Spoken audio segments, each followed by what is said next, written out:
ছাত্রছাত্রীরা ওয়েলকাম জানাই তোমাদের আবারও তুহিন চ্যানেলে। চালু হয়ে গেল উচ্চ মাধ্যমিকের সেমিস্টার সিস্টেম, উঠে গেল ক্লাস 12-এর টেস্ট পরীক্ষা। ওএমআর সিটে পরীক্ষা দিতে হবে প্রত্যেক ছাত্রছাত্রীকে, এবং কমার্সের ছাত্রছাত্রীদের জন্য ভীষণ ভীষণ ভীষণ গুরুত্বপূর্ণ একটা খবর পড়তে হবে, শিখতে হবে খুব ভালো করে। GST, goods and services taxes, এই সমস্ত বিষয় নিয়ে আজকের এই ভিডিওতে টোটাল 12টা পয়েন্ট নিয়ে আজকের এই ভিডিওতে নতুন সেমিস্টার সিস্টেম ক্লাস 11 এবং ক্লাস 12 এর নতুন উচ্চ মাধ্যমিকের ওয়েস্ট বেঙ্গল কাউন্সিল অফ হায়ার সেকেন্ডারি এডুকেশনের সমস্ত বিষয়টা নিয়ে আজকের এই ভিডিওতে আমি তোমাদের সাথে সম্পূর্ণভাবে বিস্তারিতভাবে আলোচনা করব। তো শুরুতে একটা কথা বলে রাখি, তোমরা যারা ফার্স্ট টাইম দেখছো আমার এই ভিডিওটা, তারা দেখবে এই তুহিন চ্যানেল নান কমার্স আমাদের West Bengal Council of Higher Secondary Education class 11 class 12 এর বিষয়টা আলোচনা করা হয় কমার্সের 4টা মেইন সাবজেক্টের উপরে, এবং নির্দিষ্ট পরীক্ষার সময় পরীক্ষার আগে অবশ্যই এইসব সাবজেক্টের উপরে সাজেশনের ভিডিও দেওয়া হয়, এবং সেই প্রত্যেকটা সাজেশনের ভিডিও থেকে প্রশ্ন 100% সেই প্রশ্ন তোমাদের পরীক্ষায় কমন চলে আসে। ফলে যারা ফার্স্ট টাইম দেখছো আমার এই ভিডিওটা, ভবিষ্যতে যারা ক্লাস 11 এবং ক্লাস 12 যারা কমার্স নিয়ে পড়াশোনা করবে অবশ্যই এই চ্যানেলটাকে সাবস্ক্রাইব করে রাখবে, ঠিক আছে? তো আজকের এই ভিডিওতে আমি তোমাদের নতুন যে একটা ভিডিওতে আমি অলরেডি বলেছিলাম আমূল পরিবর্তন আসতে চলেছে আমাদের ওয়েস্ট বেঙ্গল কাউন্সিল অফ হায়ার সেকেন্ডারি এডুকেশনের আমাদের টোটাল উচ্চ মাধ্যমিক পাঠ্যক্রমে। সেই উচ্চ মাধ্যমিক পাঠ্যক্রমের আমূল পরিবর্তন, সিলেবাস, পরীক্ষা পদ্ধতি, সমস্ত বিষয় নিয়ে এই 2024-2025 একাডেমিক সেশন থেকে চালু হচ্ছে। ফলে যারা এই বছর হায়ার সেকেন্ডারি পরীক্ষা পাশ করে গেছো তারা তো অলরেডি পাশ করে যাবে, তাদের জন্য তো ওয়েল অ্যান্ড গুড। যারা থেকে যাবে তাদের জন্য পুরনো পদ্ধতি চালু থাকবে, কারণ যারা এই বছর ক্লাস 11-এ পড়ছো তারা কিন্তু পুরনো পদ্ধতিতেই ক্লাস 12-এর হায়ার সেকেন্ডারি পরীক্ষা দেবে। কিন্তু যারা এই বছর ফার্স্ট এই বছর মাধ্যমিক পরীক্ষার পর যারা এই বছর প্রথম একাদশ শ্রেণীতে ভর্তি হবে, তাদেরকে কিন্তু এই সেমিস্টার পদ্ধতিতে ভর্তি হতে হবে। টোটাল ক্লাস 11 এবং ক্লাস 12 নিয়ে 4টে, ক্লাস 11-এ 2টো সেমিস্টার, ক্লাস 12-এর আর 2টো সেমিস্টার, টোটাল ক্লাস 11 এবং ক্লাস 12 নিয়ে 4টে সেমিস্টারে আমাদের হতে চলেছে এই উচ্চ মাধ্যমিক পরীক্ষা। তাহলে চলো, আমি এই আজকের এই বোর্ডে পয়েন্ট করে লিখে রেখেছি, প্রত্যেকটা পয়েন্ট আমি এলাবোরেট করে দিচ্ছি, বলে দিচ্ছি, বুঝিয়ে দিচ্ছি। এইটা ঠিকঠাক ভাবে বুঝে নিলে তোমাদের এই যারা আগামী দিনে ক্লাস 11 এই বছর মাধ্যমিক পাস করার পরে বা ভবিষ্যতে মাধ্যমিক পাস করার পরে যারা ক্লাস 11-এ ভর্তি হবে, তাদের জন্য তাদের পুরো বিষয়টা বুঝতে কিন্তু আর কোনো অসুবিধা হবে না। চলো আমি একটা পর একটা প্রত্যেকটা পয়েন্ট তোমাদের ভালো করে বুঝিয়ে দিচ্ছি। চলো তাহলে দেখে নিই ফার্স্ট পয়েন্টটা কি লেখা আছে। দেখো বোর্ডে, ক্লাস 11 ও ক্লাস 12 নিয়ে মোট 4টে সেমিস্টার হবে। ক্লাস 11 এবং ক্লাস 12 নিয়ে মোট 4টে সেমিস্টার হবে। ক্লাস 11-এ 2টো সেমিস্টার এবং ক্লাস 12-এ 2টো সেমিস্টার। টোটাল এই ক্লাস 11 এবং ক্লাস 12-এর টোটাল পাঠ্যক্রমে আমাদের পুরো 4টে সেমিস্টারে এবার থেকে এই 2024-25 একাডেমিক সেশন থেকে কিন্তু প্রত্যেক ছাত্রছাত্রীকে এই নতুন সেমিস্টার পদ্ধতিতে পরীক্ষা দিতে হবে। তাহলে ফার্স্ট হচ্ছে ক্লাস 11 ও ক্লাস 12 নিয়ে মোট 4টে সেমিস্টারে পরীক্ষা হবে। চলো সেকেন্ড পয়েন্টটা দেখি কি বলছে। থার্ড ও ফোর্থ সেমিস্টার দিয়ে হবে হায়ার সেকেন্ডারি রেজাল্ট। তাহলে শুধুমাত্র থার্ড এবং ফোর্থ সেমিস্টার যেটা ক্লাস 12-এর মধ্যে হবে, এবং ক্লাস 11-এর হবে সেটা হচ্ছে ফার্স্ট সেমিস্টার এবং সেকেন্ড সেমিস্টার। তাহলে ক্লাস 12-এর থার্ড সেমিস্টার এবং ফোর্থ সেমিস্টার এই দুটো সেমিস্টারের প্রাপ্ত নম্বর বা যে নাম্বারটা তোমরা পাবে সেই নাম্বারের উপরে তৈরি হবে তোমাদের উচ্চ মাধ্যমিকের হায়ার সেকেন্ডারি রেজাল্ট। তার মানে ক্লাস 12-এর থার্ড সেমিস্টার এবং ফোর্থ সেমিস্টারে তোমরা যে নাম্বারটা পাবে সেই নাম্বার দিয়ে তোমাদের সেই প্রাপ্ত নম্বর থেকে তোমাদের তৈরি হবে হায়ার সেকেন্ডারি বা উচ্চ মাধ্যমিকের রেজাল্ট। খুব ভালো করে এটা বুঝে রাখো। আর ক্লাস সেমিস্টার 1 এবং সেমিস্টার 2 যেটা ক্লাস 11-এ তোমরা অলরেডি পড়ে ফেলবে, বা ওই সেমিস্টার 1 এবং সেমিস্টার 2 তোমরা ক্লাস 11-এ কিন্তু সেই এক্সামটা দিয়ে দেবে। চলো থার্ড পয়েন্টটা কি বলছে। ফার্স্ট ও থার্ড সেম হবে নভেম্বরে, সেকেন্ড ও ফোর্থ সেম হবে মার্চ মাসে। ভেরি ভেরি ভেরি ইম্পর্টেন্ট এই লাইনটা। কি বলছে, ফার্স্ট ও থার্ড সেম হবে নভেম্বরে। তার মানে প্রতি বছর নভেম্বর মাসে ক্লাস 11-এর ফার্স্ট সেমিস্টার হবে এবং ক্লাস 12-এর থার্ড সেমিস্টার হবে, এবং প্রতি বছর মার্চ মাসে ক্লাস 11-এর সেকেন্ড সেমিস্টার হবে এবং ক্লাস 12-এর ফোর্থ সেমিস্টার হবে। তার মানে এই 2024-এ যারা ক্লাস 11-এ ভর্তি হবে, ক্লাস 11-এ ভর্তি হবে মাধ্যমিক পাস করার পরে, তাদের ক্ষেত্রে শুধুমাত্র এই 2024-এর নভেম্বর মাসে শুধুমাত্র ফার্স্ট সেমিস্টার হবে, এবং তাদের সেকেন্ড সেমিস্টারটা গিয়ে হবে 2025-এর মার্চ মাসে। কিন্তু 2024 এর নভেম্বর মাসে কিন্তু কোনো থার্ড সেমিস্টার হবে না। তার কারণ যারা এই বছর ক্লাস 11-এ পড়াশোনা করছো, তোমরা আগামী বছর তোমরা ক্লাস 12-এ তোমরা উঠবে, হ্যাঁ, এই অ্যানুয়াল পরীক্ষা দিয়ে তোমাদের কিন্তু পুরনো নিয়মটা চালু আছে, ফলে তোমাদের কিন্তু কোনো সেমিস্টার পদ্ধতির মধ্যে যেতে হবে না। ফলে যারা এই বছর ক্লাস 11-এ পড়াশোনা ক্লাস 11-এ ভর্তি হবে, মাধ্যমিক দিয়ে যারা রেজাল্ট বেরোনোর পরে যারা ভর্তি হবে, তারাই একমাত্র নভেম্বর মাসে ফার্স্ট সেমিস্টার পরীক্ষা দেবে এবং মার্চ মাসে সেকেন্ড সেমিস্টার পরীক্ষা দেবে। কিন্তু 2025 এর নভেম্বর মাসে কিন্তু ফার্স্ট সেমিস্টার এবং থার্ড সেমিস্টার দুটো পরীক্ষায় হবে। কারণ যারা 2025-এ মাধ্যমিক পরীক্ষা দেবে তারা অলরেডি তখন 11-এ পড়বে, ফলে তাদের ক্ষেত্রে কিন্তু ফার্স্ট সেমিস্টার। আর যারা 2024-এ এই বছর মাধ্যমিক পাস করে ক্লাস 11-এ ভর্তি হবে, তাদের জন্য কিন্তু থার্ড সেমিস্টার নতুন পদ্ধতিতে কিন্তু দিতে হবে। ফলে পুরো থার্ড সেমিস্টার, ফার্স্ট সেমিস্টার এবং থার্ড সেমিস্টার একসাথে গিয়ে হবে 2025 এর নভেম্বর মাসে, এবং সেকেন্ড সেমিস্টার এবং ফোর্থ সেমিস্টার গিয়ে হবে 2026 এর মার্চ মাসে। তাই বলছে দেখো, ফার্স্ট ও থার্ড সেমিস্টার হবে নভেম্বর মাসে এবং সেকেন্ড ও ফোর্থ সেমিস্টার হবে প্রত্যেক বছর মার্চ মাসে। ভেরি ভেরি ভেরি ইম্পর্টেন্ট এটা। চলো 4 নম্বর পয়েন্টটা দেখি। 4 নম্বর পয়েন্টটা কি বলছে? ফার্স্ট ও থার্ড সেমিস্টার হবে এমসিকিউ প্রশ্ন। ভেরি ভেরি ভেরি ইম্পর্টেন্ট এই লাইনটা। বলছে ফার্স্ট সেমিস্টার এবং থার্ড সেমিস্টার হবে কিন্তু এমসিকিউ প্রশ্ন। তার মানে সেকেন্ড সেমিস্টার এবং ফোর্থ সেমিস্টার কি হবে আমাদের এমসিকিউ হবে না। এই এমসিকিউ যেটা ফার্স্ট সেমিস্টার এবং থার্ড সেমিস্টারে হবে, তার মানে সেটা হবে এমসিকিউ প্রশ্ন, এবং সেই এমসিকিউ প্রশ্নটা থাকবে তোমাদের টোটাল 40টা। এমসিকিউ প্রশ্ন থাকবে তোমাদের টোটাল 40টা, যেটা তোমাদের করতে হবে ওএমআর সিটে কিন্তু তোমাদের এই প্রশ্নটা দিতে হবে।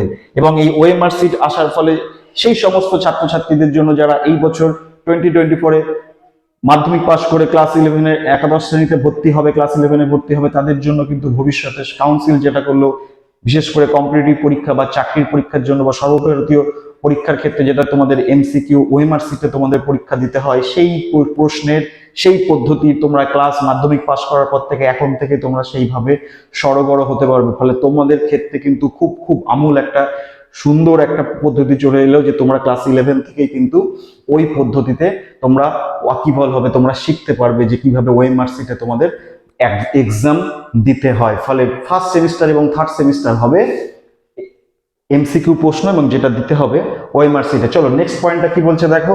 নেক্সট পয়েন্টটা বলছে সেকেন্ড ও ফোর্থ সেমিস্টার হবে এসএকিউ এবং ডেসক্রিপটিভ প্রশ্ন। তাহলে সেকেন্ড সেমিস্টার এবং ফোর্থ সেমিস্টার যেটাতে হবে তোমাদের এসএকিউ এবং ডেসক্রিপটিভ প্রশ্নের পরীক্ষা, মানে যেটা লিখে দিতে হবে, সেই প্রশ্নের পরীক্ষা, সেই ধরনের প্রশ্ন থাকবে তোমাদের সেকেন্ড সেমিস্টারে এবং ফোর্থ সেমিস্টারে। তাহলে ফার্স্ট সেমিস্টার এবং থার্ড সেমিস্টারে এমসিকিউ, সেকেন্ড সেমিস্টার এবং ফোর্থ সেমিস্টারে হবে এসিকিউ এবং ডেসক্রিপটিভ। চলো নেক্সট পয়েন্টটা দেখি। নেক্সট পয়েন্টটা বলছে ভীষণ ইম্পর্টেন্ট, বলছে ল্যাব বেসড সাবজেক্টে সেমিস্টার এক্সাম হবে 35 মার্কসের। যেসব সাবজেক্টগুলো আমাদের ল্যাব বেসড আছে, যেমন ফিজিক্স বলো, জিওগ্রাফি বলো, কেমিস্ট্রি বলো, কম্পিউটার বলো, প্রত্যেকটা সাবজেক্ট যেগুলো ল্যাব বেসড সাবজেক্ট, সেই ল্যাব বেসড সাবজেক্টের এক্সাম হবে কিন্তু 35 মার্কসের। ল্যাব বেসড সাবজেক্টের প্রত্যেকটা সেমিস্টারের এক্সাম হবে 35 মার্কসের। আর যেগুলো নন ল্যাব বেসড সাবজেক্ট বলছে আমাদের কমার্সের 4টে মেন সাবজেক্ট, যেটা হচ্ছে অবশ্যই accountancy, business studies, commercial law and preliminary audit এবং কস্টিং এন্ড ট্যাক্সেশন বলো, বাংলা ইংরেজি, আমাদের ল্যাঙ্গুয়েজ পেপারগুলো, এগুলো প্রত্যেকটা সাবজেক্ট হচ্ছে আমাদের নন ল্যাব বেসড সাবজেক্ট। এই প্রত্যেকটা নন ল্যাব বেসড সাবজেক্টের সেমিস্টার এক্সাম হবে 40 মার্কসের। নন ল্যাবরেটরি বেসড বা ল্যাব বেসড সাবজেক্টের এক্সাম হবে পার সেমিস্টার 40 নম্বর করে। আর যেগুলো ল্যাব বেসড সাবজেক্ট, সেই সাবজেক্টের পরীক্ষা হবে পার সেমিস্টার 35 বা 35 নম্বর করে। চলো এর পরের পয়েন্টটা বলছে কি? পরের পয়েন্টটা বলছে ল্যাব বেসড প্র্যাকটিক্যাল অথবা প্রজেক্ট। যেসব সাবজেক্টগুলো আমাদের ল্যাবরেটরি বেসড, সেই তাদের প্র্যাকটিক্যাল অথবা যেটা প্রজেক্ট বলা হয়, সেই প্রজেক্ট হবে কিন্তু 30 মার্কসের। যেটা পুরনো নিয়ম ছিল সেই নিয়মটা চালু আছে, 30 মার্কসের প্র্যাকটিক্যাল অথবা যেটাকে প্রজেক্ট বলা হয় সেটা করতে হবে ল্যাব বেসড সাবজেক্টের ক্ষেত্রে।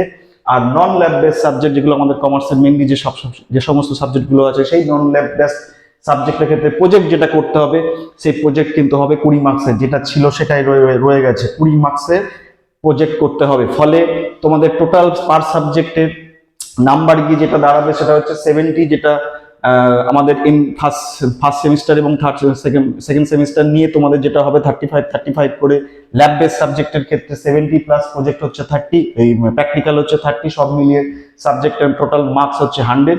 এবং নন ল্যাব বেস সাবজেক্টের ক্ষেত্রে যেটা তোমাদের করতে হবে সেটা হচ্ছে ফার্স্ট সেম হবে 40 মার্কসের, সেকেন্ড সেম হবে 40 মার্কসের, 40 করে টোটাল মার্কস গিয়ে দাঁড়াবে আমাদের। লিখিত পরীক্ষায় হবে 80 নম্বর এবং প্রজেক্ট করতে হবে 20 নম্বর, টোটাল নাম্বার হবে পার সাবজেক্টের ক্ষেত্রে 100, যেটা নন ল্যাব বেস সাবজেক্টের ক্ষেত্রে। ফলে যে রুলসটা এতদিন ছিল সেই রুলসটাই থাকছে, যে নাম্বারের প্যাটার্নটা যেটা ছিল 80+20 আর 70+30 সেটাই থাকছে, কিন্তু নাম্বারটা মাঝখানে সেমিস্টার ওয়াইজ স্প্লিট হয়ে যাচ্ছে, 70কে 35 করা হচ্ছে এবং 80কে 40 এবং 40 এভাবে করা হচ্ছে। চলো পরের পয়েন্টটা কি বলছে দেখো, 5 নম্বর, যেটা সবথেকে গুরুত্বপূর্ণ। 5 নম্বর কি বলছে, 5 নম্বর ল্যাব বেস সাবজেক্টের ক্ষেত্রে যেটা ছিল 21+9, মানে টোটাল 70-র মধ্যে 21 পেতে হবে এবং প্র্যাকটিক্যালে 9 পেতে হবে। আর যেটা নন ল্যাব বেস সাবজেক্টের ক্ষেত্রে যেগুলো ছিল আমাদের, যে একই রুলস ছিল, প্রত্যেকটা সাবজেক্টে 80-র মধ্যে পেতে হবে 24 এবং প্রজেক্টে পেতে হবে 6, তবে গিয়ে টোটাল 30। এই 30 নম্বরে প্রত্যেকের পার সাবজেক্ট কিন্তু 5 নম্বর হবে। এই 30 না পেলে কিন্তু প্রত্যেকটা সাবজেক্টে 5 নম্বর হবে না, সেটা ল্যাব বেসড বলো আর নন ল্যাব বেসডই বলো। চলো পরের পয়েন্টটা কি বলছে, first, second and third semester exam time, যেটা সবথেকে গুরুত্বপূর্ণ। ফার্স্ট সেমিস্টার, সেকেন্ড সেমিস্টার এবং থার্ড সেমিস্টারে এক্সামিনেশন টাইম থাকবে 1.5 ঘন্টা, 1.5 hours, ওয়াইল ফোর্থ সেমিস্টার, যেটা একদম হায়ার সেকেন্ডারির ক্ষেত্রে ক্লাস 12 এর ফোর্থ সেমিস্টার, সেই ফোর্থ সেমিস্টারটা কিন্তু তোমাদের টাইম থাকবে 2 hours বা 2 ঘন্টা। এই বিষয়টা খুব ভালো করে মাথায় রাখবে। First semester, second semester, third semester হবে 1.5 ঘন্টা এবং ফোর্থ সেমিস্টার হবে 2 ঘন্টা। এবং তারপরের পয়েন্টটা দেখো, খুব গুরুত্বপূর্ণ, যেটা এতদিন ছিল, সেই এতদিন যেটা নিয়মটা ছিল, যেটা হচ্ছে ক্লাস 12 এর টেস্ট এক্সামিনেশন বা টেস্ট পরীক্ষা যেটা দিতে হতো হায়ার সেকেন্ডারি মানে ফাইনাল পরীক্ষার আগে, সেই টেস্ট এক্সাম কিন্তু উঠে গেল। কি বলছে, ক্লাস 12 এর ক্ষেত্রে টেস্ট এক্সাম উঠে গেল। ক্লাস 12 এর ক্ষেত্রে টেস্ট এক্সাম বা টেস্ট পরীক্ষা আর দিতে হবে না। ফলে ক্লাস 11 এ ফার্স্ট সেমিস্টার দেবে, সেকেন্ড সেমিস্টার দেবে এবং ক্লাস 12 এ থার্ড সেমিস্টার দেবে এবং ফোর্থ সেমিস্টার দেবে। চলো লাস্ট পয়েন্টটা কি বলছে দেখো, থার্ড সেমিস্টার ও ফোর্থ সেমিস্টার অন্য স্কুলে গিয়ে দিতে হবে। মানে তার মানে ক্লাস 11 এর ক্ষেত্রে কিন্তু নয়, ক্লাস 12 এর ক্ষেত্রে থার্ড সেমিস্টার ও ফোর্থ সেমিস্টার, মানে ক্লাস 12 এর থার্ড সেমিস্টার এবং ফোর্থ সেমিস্টার অন্য স্কুলে গিয়ে দিতে হবে এবং একটা অ্যাডমিট কার্ডেই কিন্তু সেই দুটো পরীক্ষা দিতে হবে। মানে অন্য স্কুলে গিয়ে থার্ড সেমিস্টার পরীক্ষা হয়ে যাবে নভেম্বর মাসে এবং ফোর্থ সেমিস্টার পরীক্ষা হবে তোমাদের মার্চ মাসে। ফলে নভেম্বর মাসের আগে তোমরা অ্যাডমিট কার্ড পেয়ে যাবে, সেই অ্যাডমিট কার্ড দিয়ে অন্য স্কুলে গিয়ে ক্লাস 12 এর ছাত্রছাত্রীরা থার্ড সেমিস্টার অন্য স্কুলে গিয়ে নভেম্বর মাসে দেবে এবং সেই ক্লাস 12 এর ছাত্রছাত্রীরা মার্চ মাসে গিয়ে অন্য স্কুলে সেই অ্যাডমিট কার্ড দিয়ে ফোর্থ সেমিস্টার পরীক্ষা দেবে। তার মানে এখান থেকে পরিষ্কার বোঝা হয়ে গেল, ক্লাস 11 এর ছাত্রছাত্রীরা যারা ফার্স্ট সেমিস্টার এবং সেকেন্ড সেমিস্টার দেবে, সেই সকল ছাত্রছাত্রীরা কিন্তু অন্য স্কুলে গিয়ে পরীক্ষা দেবে না, তারা তাদের নিজেদের স্কুলেই কিন্তু পরীক্ষা দেবে। এবং এখানেও তোমাদের জানিয়ে রাখি, ক্লাস 11 এর মানে ফার্স্ট সেমিস্টার এবং সেকেন্ড সেমিস্টারের প্রশ্ন কিন্তু স্কুলকেই করতে হবে। নির্ধারিত যেসব স্কুলে তোমরা পড়াশোনা করো সেই স্কুলের শিক্ষক শিক্ষিকারা কিন্তু সেই প্রশ্নের মানে সাবজেক্টের শিক্ষক শিক্ষিকারা সেই প্রশ্নটা করবে এবং ক্লাস 12 এর থার্ড সেমিস্টার এবং ফোর্থ সেমিস্টারের প্রশ্ন কিন্তু টোটালটাই কাউন্সিলের হবে। এবং লাস্ট কি বলছে, ফার্স্ট ও সেকেন্ড সেমিস্টার নিজেদের স্কুলে দিতে হবে। তাহলে এই হচ্ছে টোটাল 12টা পয়েন্টের মধ্যে দিয়ে আমাদের নতুন ওয়েস্ট বেঙ্গল কাউন্সিল অফ হায়ার সেকেন্ডারি এডুকেশনের হায়ার সেকেন্ডারি সেমিস্টার সিস্টেমে টোটাল রুলসটা চালু হয়ে গেল। ফলে এই বছর যারা মাধ্যমিক বা পাশ করে ক্লাস 11 এ ভর্তি হবে তাদের জন্য এই নতুন নিয়মের পরীক্ষা হবে। এবং যারা এই বছর ক্লাস 11 এ পড়াশোনা করছো, যারা এই 2024 এ যারা ক্লাস 12 এ উঠবে বা মানে যেটা 2025 এ যারা হায়ার সেকেন্ডারি পরীক্ষায় বসবে, তাদের ক্ষেত্রে কিন্তু পুরনো রুলসটাই চালু আছে। তাদের ক্ষেত্রে কিন্তু নতুন কোনো সেমিস্টার পদ্ধতি যাবে না, তারা পুরনো পদ্ধতিতে পরীক্ষা দেবে। আর একটা প্রশ্ন আরেকটা কথা এখানে বলে রাখি, সব সাবজেক্টে, সেটা সায়েন্স বলো, হিউম্যানিটিস বলো এবং মেইনলি আমাদের কমার্স বলো, প্রত্যেকটা সাবজেক্টের কিন্তু আমূল সিলেবাসের পরিবর্তন হয়েছে। আমূল সিলেবাসের পরিবর্তনের ক্ষেত্রে, যেটা আমি কমার্সের ক্ষেত্রে আমি পুরো সিলেবাসটা দেখে নিয়েছি, যেটা মনে হয়েছে সেটা একটু পরে বলছি। মেনলি যেটা কাউন্সিল যেটা বলেছে, ল্যাঙ্গুয়েজ পেপার আমাদের বাংলা এবং ইংলিশ এই দুটো সাবজেক্টের উপরে সিলেবাসের আমূল পরিবর্তন হয়েছে। আমাদের কমার্সের ক্ষেত্রেও কিন্তু কিছুটা পরিবর্তন হয়েছে, তাই বলে পুরোটা আমূল পরিবর্তন হয়নি, কিন্তু যে পরিবর্তনটা হয়েছে, যে পরিবর্তনটা ভীষণ ভীষণ ভীষণ ভালো লেগেছে আমার ব্যক্তিগতভাবে, এবং যেটা যারা আগামী দিনে কমার্স নিয়ে পড়াশোনা করবে এই মাধ্যমিক পাস করার পর তাদের জন্য ভীষণ উপকারী হবে। কেননা গুডস অ্যান্ড সার্ভিসেস ট্যাক্স বা জিএসটি, সেই জিএসটি নিয়ে তোমাদের কিন্তু একদমই সেরকম ভালোভাবে পুরনো নিয়মে ছিল না। শুধুমাত্র ট্যাক্সেশনের মধ্যে জাস্ট কবে চালু হয়েছে সেই বিষয়টা লেখা ছিল, কিন্তু এই গুডস অ্যান্ড সার্ভিসেস ট্যাক্স বা জিএসটি নিয়ে তোমাদের অ্যাকাউন্টেন্সি বলো এবং তোমাদের ট্যাক্সেশনে বলো বেশ বেশ খানিকটা কিন্তু তোমাদের এই গুডস অ্যান্ড সার্ভিসেস ট্যাক্স থেকে ভালো করে পড়তে হবে। ফলে তোমাদের এই হায়ার সেকেন্ডারি থেকে তোমরা জিএসটি, যেটা ভবিষ্যতে প্র্যাকটিক্যাল ক্ষেত্রে বিশেষ করে কমার্সের ছাত্রছাত্রীরা যারা ভবিষ্যতে নিজেদেরকে হিসাব রক্ষক বা অ্যাকাউন্ট্যান্ট হিসেবে বা অডিটর হিসেবে নিজেদের কেরিয়ার গড়তে চলেছে, সেই সকল ছাত্রছাত্রীদের জন্য কিন্তু এই হায়ার সেকেন্ডারি থেকে জিএসটির ওপরে কিন্তু বেশ বেশ বেশ ভালো দখল হয়ে যাবে। ফলে তোমরা এই যারা নতুন সেমিস্টার পদ্ধতিতে কমার্সের ক্ষেত্রে সব থেকে গুরুত্বপূর্ণ রিভলিউশনারি যে চেঞ্জেসটা এসেছে সেটা হচ্ছে জিএসটি খুব খুব খুব ভালোভাবে অ্যাকাউন্টেন্সি এবং ট্যাক্সেশনের মধ্যে ইনক্লুড হয়ে গেছে। ঠিক আছে, তো এই হচ্ছে টোটাল রুলস। আমি তোমাদের পুরো বিষয়টা বুঝিয়ে দিলাম। এইভাবে তোমরা প্রিপারেশন নাও। আমি আগামী দিনে যারা এই বছর মানে যারা এই বছর ক্লাস 11-এ ভর্তি হচ্ছ মাধ্যমিক পাস করার পরে কমার্স নিয়ে, আমি প্রত্যেকটা সেমিস্টার মানে প্রত্যেকটা সাবজেক্ট ওয়াইজ নতুন সেমিস্টার পদ্ধতিতে chapter wise subject wise already আমি ভিডিও দেওয়া স্টার্ট করে দেবো। ফলে যারা ফার্স্ট টাইম দেখলে আমার এই ভিডিওটা যদি ভালো লেগে থাকে অবশ্যই লাইক দেবে, অবশ্যই বন্ধুদের সাথে শেয়ার করবে, এবং যারা ক্লাস 11-এ কমার্স নিয়ে ভর্তি হবে আমি প্রত্যেকটা চ্যাপ্টার ওয়াইজ তোমাদের তুলে দেবো। ভবিষ্যতে যারা 2026-এ গিয়ে তোমাদের যারা হায়ার সেকেন্ডারি পরীক্ষা দেবে সমস্ত বিষয়গুলোকে নিয়ে নতুন পদ্ধতিতে চ্যাপ্টার ওয়াইজ এবং পরীক্ষার আগে সমস্ত সাজেশন নিয়ে অবশ্যই তোমরা এই চ্যানেলে তোমরা পেয়ে যাবে। ফলে অবশ্যই তোমাদের কি করতে হবে, এই চ্যানেলটাকে সাবস্ক্রাইব করে রাখতে হবে সমস্ত বিষয় ক্লাস 11-এর ক্লাস 12-এর কমার্সের বিষয়টা জানার জন্য। ফলে অবশ্যই সাবস্ক্রাইব করে রাখবে এবং পাশে থাকা বেল আইকনটা প্রেস করে রাখতে একদমই ভুলবে না। ঠিক আছে, তো আজকের ভিডিওটা এই পর্যন্তই থাক।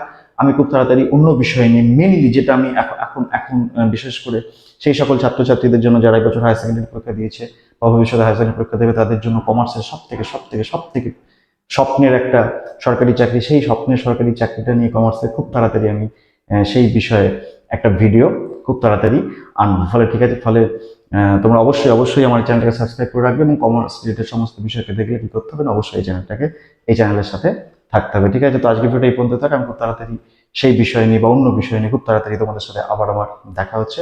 ফলে তোমরা প্রত্যেকে খুব খুব ভালো থাকো।